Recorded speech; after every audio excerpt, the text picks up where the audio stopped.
take here, I think, is a long-term hot take. I think this is a recording.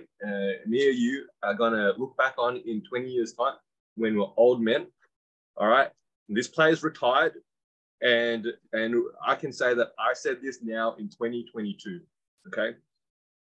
I think we are watching the greatest basketball player of all time, and that is Luka Doncic. And I'm saying that Luka Doncic will exceed LeBron James and Michael Jordan. I'm saying that Luka Doncic can be the best basketball player of all time. And let me sort of explain this a little bit more, okay? I guess, firstly, the Mavs have to sort of do right by him. And clearly they're not doing that right now, okay? Because they've got no talent. They haven't put the right pieces around him, okay?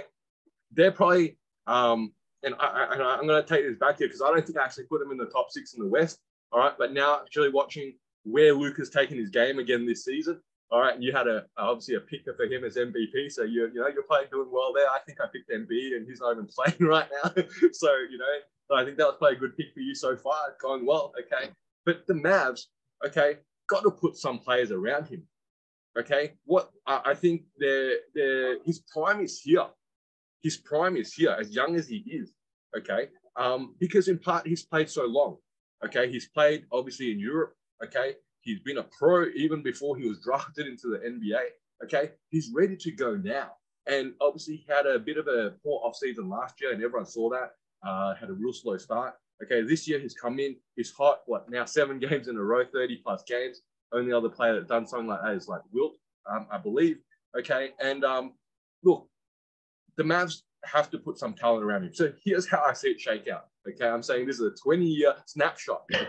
Either somehow he drags a team into the finals that just has no top, not top 75, not top even 150 potentially players around him.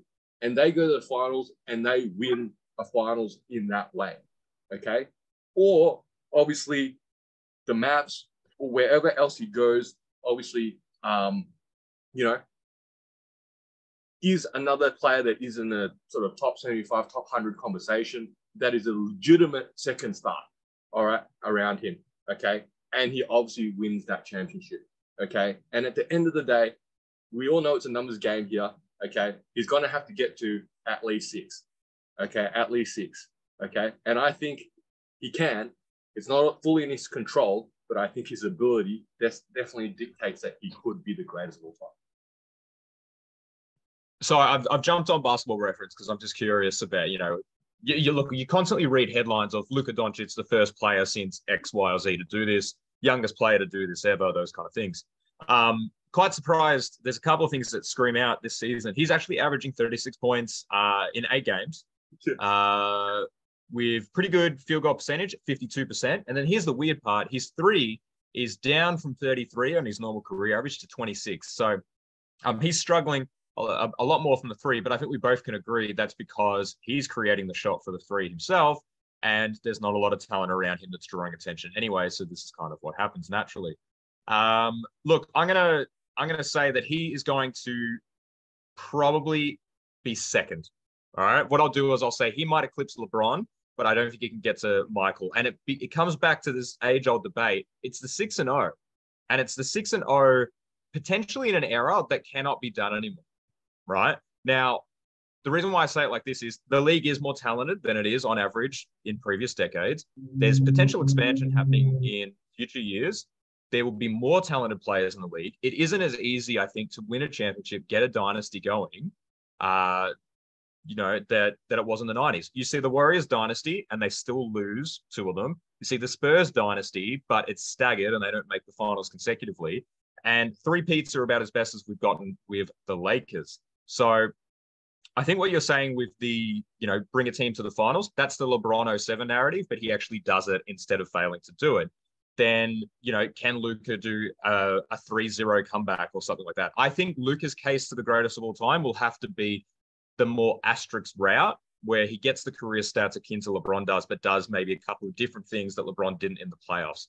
Because the 6-0, it's the weirdest thing in the world, but if Luka had made the finals last year, and then loses to Boston, it's already over, right? And it's just, maybe it's a rethink in the narrative, and as time progresses, we get that. But he's definitely got the chance to be the second of all time.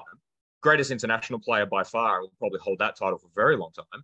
But the Michael status, we've had this debate before, but the Michael status, it's on such a pedestal that unless we reevaluate what it means to be on that pedestal, I think Michael's pretty safe still. I think, and I totally agree with most of the comments there. I think, look, those two players are the ones that are really 1 and 2. I think there's, we can debate obviously who's 1 and 2 and in different perspectives, obviously. All right. I think firstly, like you said, it was probably a favor in a sense for Luka's legacy that they didn't make the finals last year, like you said. Okay, so he didn't make the finals. We're sort of almost looking at potentially where Michael Jordan had those years where he couldn't get past the Detroit Pistons. All right, he sort of fell short in the conference finals until they got through. All right, and then they obviously won 3 in a row at that point. Okay, I think the thing with like LeBron. Firstly, let's start with LeBron. Okay, at the same age, LeBron came out of high school, went into the league. Okay, at the same age here, Luka's already got a Euro League MVP. Okay, all right, that's the first starting point of where their careers, their NBA careers, obviously done.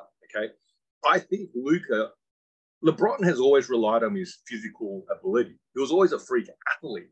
Luka's not. That's the thing. Okay, Luka's not. His game and his ability, his creativity of his game, all right, far surpasses LeBron at a similar age. Okay, and like you sort of said before, I think you alluded to, the stats are going to come into play here. Okay, and Luka, look, I'm not saying he's going to become the all-time scorer of all time. So many variables still there in a sense. He's probably got no doubt to crack maybe the top 10. Okay, again, health pending and that sort of situation. He doesn't need to score 36 points a game. That's not sustainable. He needs to score 28 to 30 and have a legitimate sidekick on his team that can also step up and give the team a 20 to 25 points a night in that sort of sense. All right. But I think like LeBron's legacy is tarnished because of his record. Okay. What is it? 4 and 6, I think. Is that right? That I think that's where Luka, if he can sort of hopefully obviously not lose more championships, or finals than he's won, that's probably where he simply would surpass LeBron, long as he can obviously win. 4 is obviously the benchmark and match LeBron. I think with MJ, though, which is a more interesting point, I'd say if Luka goes 6 and 0, I think that's a no-brainer. Okay? Because his stats are going to exceed Jordan's. Okay? All-round stats, rebound, passing, assist, just as he's not going to take 2 years off and play baseball. that's not going to happen. Okay. If you go 6 and 1, if you go 6 and 2, okay, I think there's still a legitimate conversation to obviously go, well, maybe he didn't have a perfect record, but looking at the circumstances, all right, he would be definitely up there. And I think that's where LeBron, you could never make that argument that, oh, well, they did lose a few, he went 6 and 2, because he lost more than he's won, all right, in this final situations. So I think that's the part where, look, like I said at the start, I think he has the ability to obviously be the greatest of all time, but he's going to have to be in the right positions, like any player, all right, to obviously win those championships. Because, and the Mavs right now, this year feels like a bit of a wasted year for them. They probably could have gone a little bit different route to what the pieces they were trying to put around Luka, and it feels a little bit underwhelming. But look, at this point, I wouldn't be surprised again if they're making the conference finals. Okay, but again, perhaps if they're falling short again, like I said, this is like the Bulls and the Pistons in the 80s. It seemed very, potentially very similar to that. Well, I guess to chime in on it though, in that situation, Michael Jordan really got Scottie Pippen, and all of a sudden it clicked.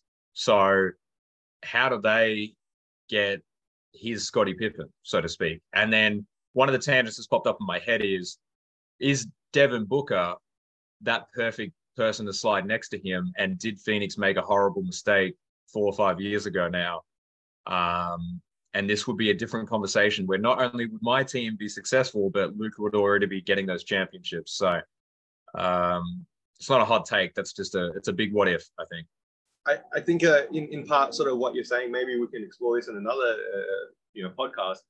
Is you in your team you picked before when we picked those teams, a few months ago. You chose LeBron, putting next to LeBron next to Luka, and I sort of said, "Nah, look, that's not the right player. Who would be the right player to put next to him? Okay, that's obviously on a similar timeline and has a complementary skill set and is obviously a top 75, talent in the league. And I think, Devin Booker's probably one, but he's probably going nowhere. How about some player like SGA? All right. Obviously he's obviously young as well. He can show he can, step up and be that number one option. Would the Thunder move him for the right assets, depending on what happens in the next sort of 4 to 5 years? See, that's the catch. And depending what happens in the next 4 to 5 years, I guess, I don't know. I guess what other players maybe jump to mind? I'm not too sure.